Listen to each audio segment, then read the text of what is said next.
So today I'd like to talk with you about what we see these days in brownfield applications. What we see is that new cranes they are required because of lifetime extension programs, and it can be on oil and gas platforms, it can be on FPSOs, etc. And what we see is that a lot of those cranes they are diesel-driven cranes. They are connected to an auxiliary power supply, but it's pretty limited. So what we see is that even in these days, when diesel-driven cranes are considered to be quite outdated, um, it's still regarded that they should be replaced by another diesel-driven crane. And the reason for that is the electrical power supply is in the 50 to 100 kW range, but the power requirement is in the 500 kW range. And we, as a company who deliver full electric cranes, see that as a kind of awkward situation that you want to go to the next level, you want to upgrade your fields, and you still are stuck to diesel technology. What's also on this setup is that the power grid and the generator, they're not really rated for this, so you have to upgrade a whole power plant to make a regular full electric crane suitable for the setup. And when we look at the power profile, it's actually a bit of a pity because you only occasionally need this full power on the crane, and most of the time you only need limited power, a small portion of the power supply. So it's really an incidental, spiky power profile. Regenerative power is typically not reused, which is a pity. And what we also see is that those spiky behavior is quite bad for the diesel engine's lifetime, requiring a lot of maintenance to the diesel engine in the crane. So, what's our ambition? The challenge is to provide a crane with at least similar performance as a regular 500 kW crane.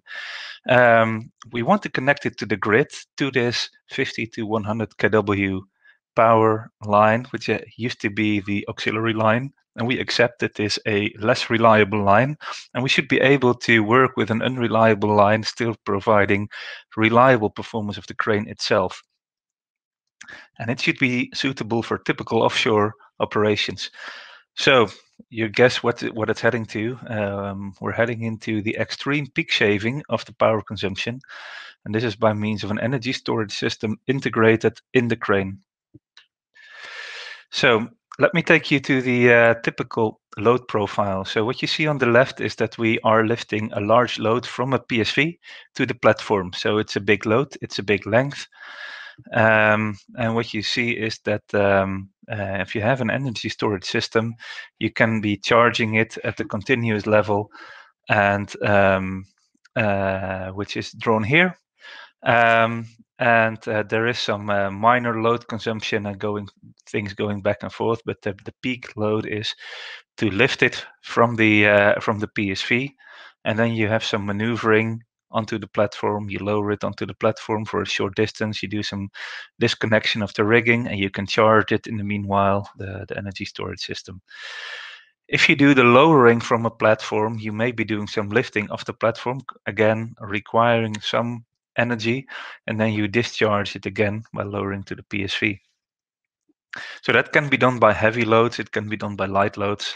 Anyway, the end of the day, it's only a short time that you need this whole this big bunch of energy, and the rest of the time you're charging, while the power consumption is still quite limited. So what we are presenting here today is a setup which can be used for retrofitting a full electric crane on brownfield applications.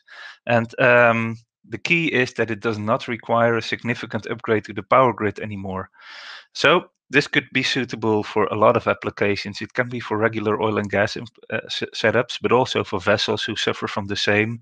It could be jackup rigs who are, when being jacked up, not having a lot of power available for this. Anyway, everywhere grid capacity is insufficient, we still want to make it possible. We can do this on various crane sizes, but we aim for typical sizes like 40, 60, and 100 tons. And it can be compliant with a lot of regulations like the EN 13852, the NORSOC RW R002, etc. And actually, the setup that we have is already proven technology since '85, but it's configured to what's needed today.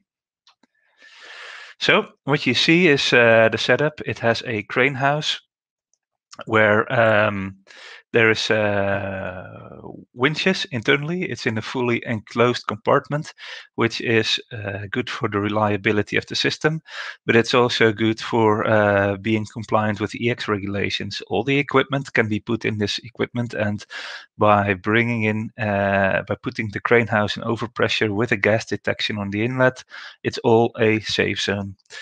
And we have an energy storage system put here in the bottom. And this can be there's many options to do that. It's not necessarily need to be batteries. We have other solutions as well. We have been using supercapacitors as a high cycle setup, which is also more robust compared to batteries suffering from a thermal runaway risk.